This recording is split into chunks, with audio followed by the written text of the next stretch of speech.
I'm a mermaid, I'm a phoenix, I'm a magical queen. I can be anything that I wanna be. I'm a poet and I know it, plus a singer too. And I'm sharing my world with all of you. Everybody, it's me, your girl, Ariel Phoenix, back again for another Marion Millions review. Look at me staying consistent and stuff.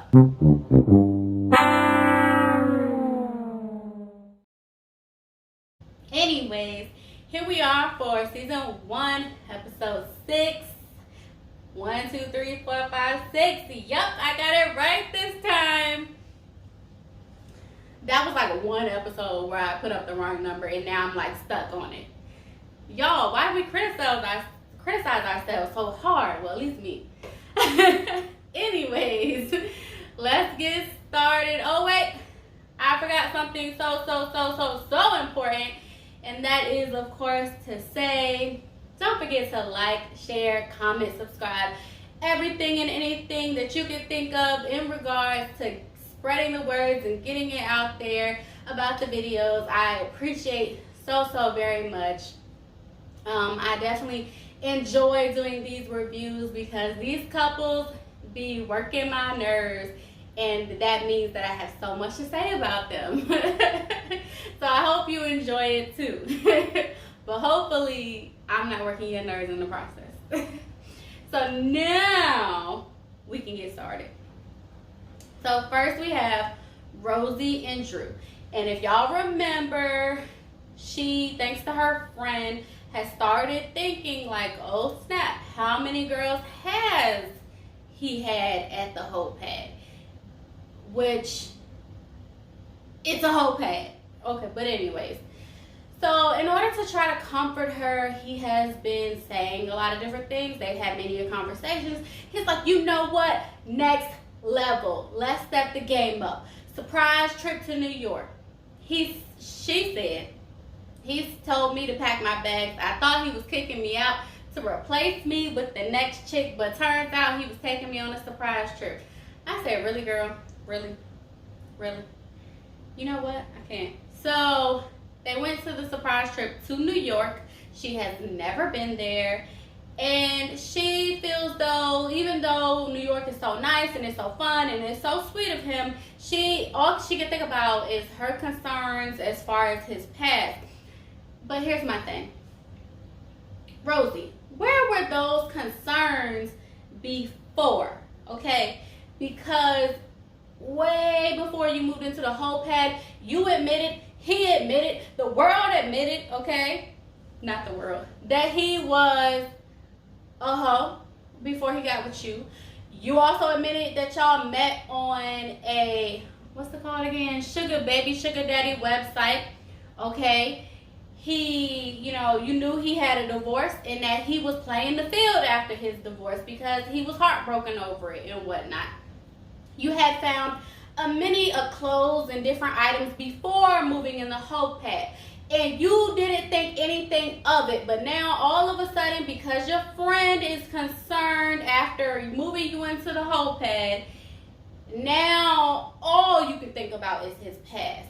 Now don't get me wrong, all the little things that were pointed out was definitely cause for concern. But if you weren't concerned before, why all of a sudden are you concerned now?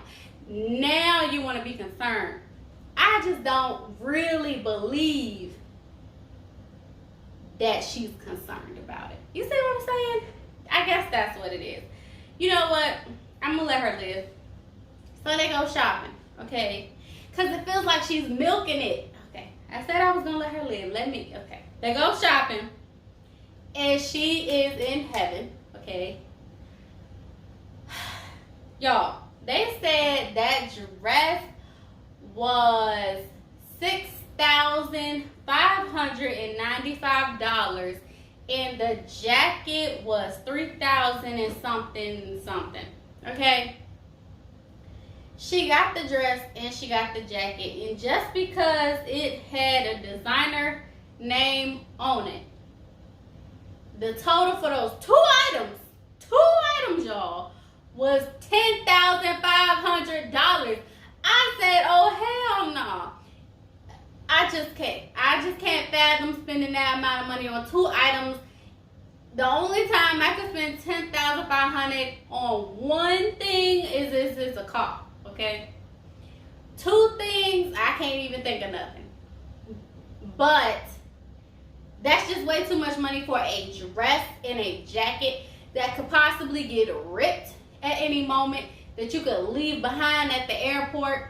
It was a white dress, so that can be definitely messed up today. Soon as you walk in it, you can get splish splash with some coffee, okay, or some wine. That's all I'm saying. It's too much. It's too much money. But she is having the time of her life because y'all know a big factor in this relationship is money. Unlike, what everybody else claims, they ain't claiming that, okay? That's the one thing that I don't mind, is that they are honest about the money aspect of it. He proposed. They went to like this little restaurant or whatever. He had a nice little setup. It was like some nice little classical music going. He proposed and she said yes. I'm not surprised. I knew he was going to propose and I knew she would say yes. Why would she not say yes after she already uprooted herself to move into his whole pad and, basically messed up her relationship with her family? If she was gonna leave him, it would have been before. Okay? So now we got Brianna and Bill. So apparently they just got back from their trip to Miami, and right away she wants to tell her family what's going on, which is great. The sooner the better. She's gonna tell her dad before she tells anybody else because she is an admitted not mama's boy, daddy's girl. Wrong words. And like she says, like literally her and her dad have lunch every single Sunday at the same Mexican restaurant. Like they are super, super close. So it's important that she tell him in a one-on-one conversation. Then we hear dad's, view on it. And it turns out Bill is older than her dad. I was like, ew. Then she told the dad about Miami, and the dad is like, honestly, I don't want you to go. Like, I love you. I'm going to miss having you here, but I want whatever you want. I want you to be happy. I want what's best for you. So if that's what you feel comfortable doing, then okay. Typical responsible, good father's answer. So they're actually having a party for her brother and her sister. She has a lot of brothers and sisters, but 2 of them are twins. And they're having a party to celebrate their birthday. So right before the party, she tells her mom about the move. And her mom has a similar answer. You love him, you want to be with him. I'm not gonna get in the way of that. You love him, you want to be with him. I'm not gonna get in the way of that. And so then she's like, okay, the party is going. She's like, I'm gonna wait for Bill to get here so we can kind of tell the news to my brothers and sisters together. So I don't know why, but that's what she chose. But Bill came in and without having any conversation with her, he just dropped the news at the party in front of everybody, without a heads up. And of course, they weren't too excited to hear that her oldest brother, kind of gave him a little bit of a hard time. But then in the end, we find out that, he was kind of more so, just joking and kind of testing Bill to see what his response was. Because obviously she's a grown woman. So yeah. And he does tell them that they can come whenever. And then she goes to try to pack up. And she is literally trying to fit her whole life into the bags, which would be the normal response. But Bill is like, why are you packing these boots? And then we find out that he says that because it's like, oh, they are actually leaving a lot behind. And like when they move to Miami, it'll kind of be like, okay, the Dallas home is now the vacay home. Like, it's not going anywhere. So she doesn't necessarily need to pack up her whole life. This ain't your average move, basically. But she lets him know, like, this is hard. I feel like if I don't take these boots that my dad gave me, then I won't remember the time that he gave it to me. I won't remember this particular situation, and she picks up another pair of boots. If I don't bring these, then I can't remember this, But, he kind of comforts her and says, I didn't realize this would be so hard for you. You don't need to pack everything. We can come back here whenever. But let's just go ahead and give this a try. And if you don't like it, if it really does not work out there for us, we can move back whenever. That's how you know you got money, because everybody can't afford to move at the drop of a dime. Okay.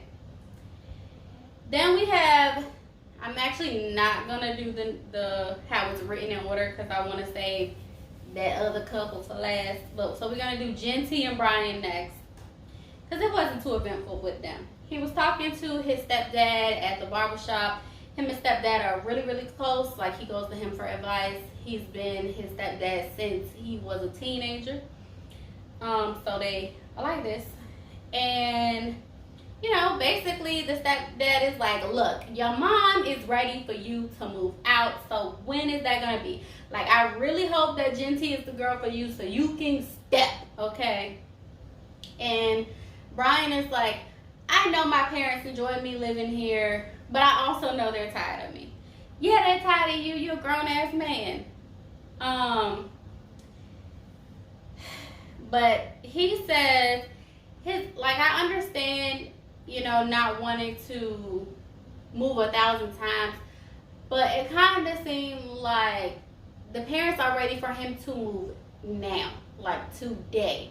And it feels like he's not going to move until he can marry Genty, so that way he doesn't have to step out on his own and be a responsible adult.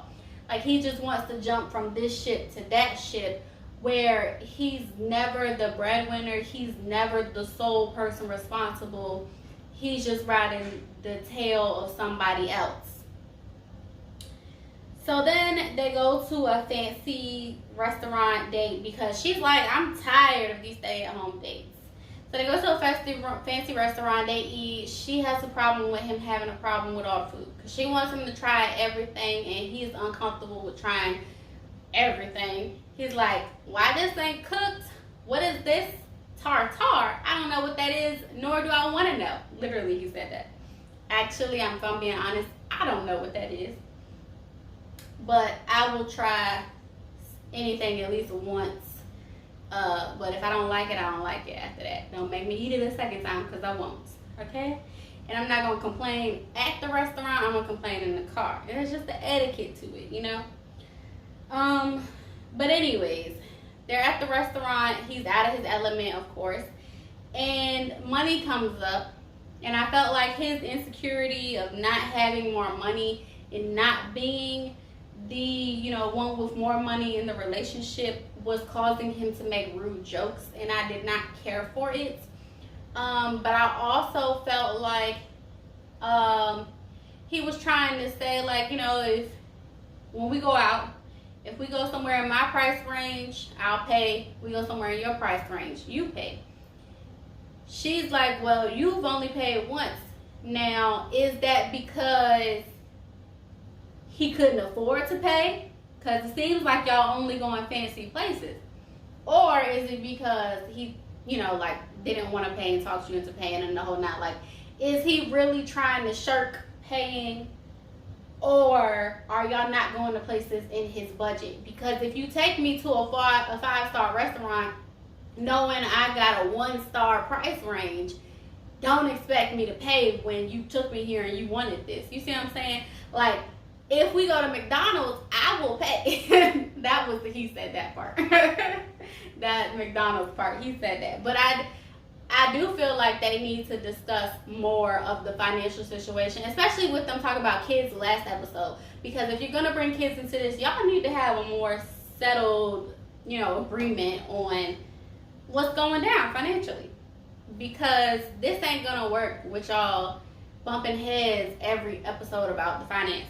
Now let's get into the last, I'm not gonna say but not least, because they are the least, the last couple. Katie and Colton, who y'all know I don't care for, okay? Not the Colton part, but the Katie part. Them together part. Anyways, so Katie and Colton and Julia, the daughter, are going on a vacation in North Kakalaki. And they get to the beach house, her beach house, and it is 3 stories tall. There's an elevator. Once again, I need the elevator in my house. It is amazing. It has all these cool little features, whatever. I don't care about none of that. The fact is, it was uncomfortable. They were vacationing with her daughter, Julia, and it just was very awkward. Like, it seemed very awkward. And like, I just can't talk for some reason. And then Julia admits that it is awkward. And she says, I'm a little uncomfortable. Like, she even said that. And I just don't like it, y'all. I just don't like it. Somebody help Julia. Dang. Like, you really out here dating her friend and then going on a vacay with her. Like, it ain't been enough time for this, okay? Anyways, the big reason why they're going to the beach house in North Carolina is because her mom, Katie's mom, actually lives there in North Carolina, and she wants her mom to like Colton. And apparently the mom, just like me, ain't feeling it. And apparently her dad died a few years ago. And she talked about that for a little bit. So, like, her mom's opinion is, like, super important, as she claims. And then when they talk to the mom, because they meet with the mom before, what's his name? Without Colton, the first time. And she brings up how, Katie's asking her opinion, the mom's opinion. They call her Nan. Nan's opinion about Colton and things like that. And she asked, her, like, well, where do you see this going? Because at the end of the day, like, like we heard in the first episode, Julia isn't her only daughter. That's her oldest daughter, but it ain't her only daughter. She has other children. I think she has 4 total, but the Nan only brought up the 13-year-old and the 7-year-old. But she's like, you have a 13-year-old and a 7-year-old. Is he really ready to take on the responsibility of being a stepfather to these kids? Like, is that really something that you see happening? Like, are you in La La Land, bitch? She ain't say that. I said that last part. The La La Land part. And, she's like, yes, like, I plan to marry Colton. Like, I see a future together. Like, this is it. This is for a lifetime, blah, blah, blah. So they meet Colton later. And the conversation basically happens again. Nan asks Colton this time, well, what do you see for y'all future and stuff like that? And he's basically saying the same thing she's saying, as far as, I see this being forever. I see us being together and getting married and stuff. And then the Nan, she states her dislike for the situation and her concerns. And immediately, Katie goes into pity party mode again. Again, it's woe is me. Well, I deserve to be happy. I thought my family would be happy for me. She don't sound like that. That's my impression of her, because she's annoying. No, okay? Yes, to some extent, your family should want your they should want your happiness, yes, but those little girls come first. How every single relationship you get in affects your children. and your children have already been through you and their dad getting a divorce.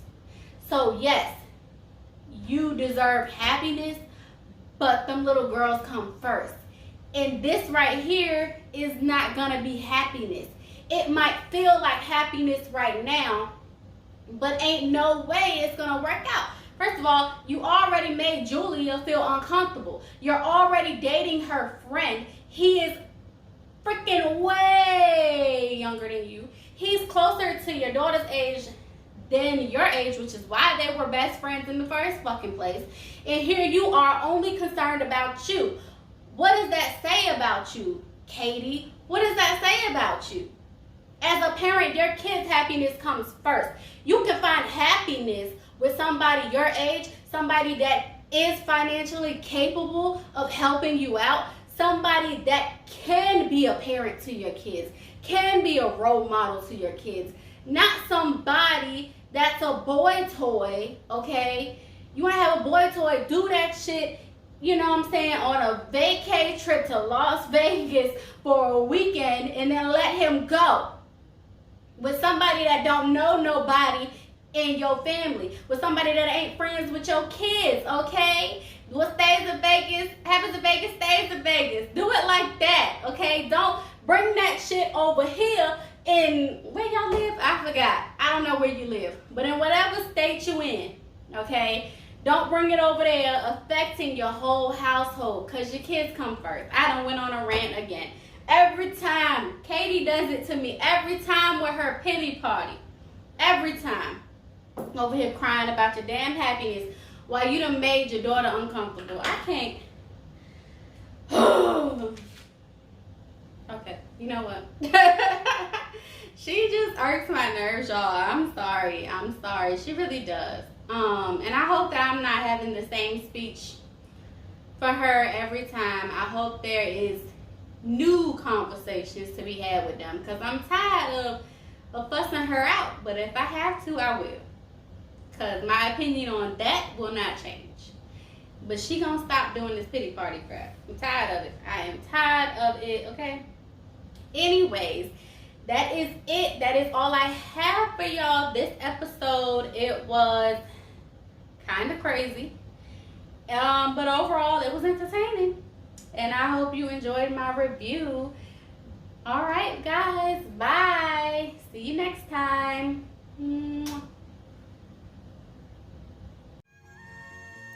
Please, everyone, like, share, subscribe, tell your friends about me, and don't forget to hit the bell so you can get notified every time. Bye.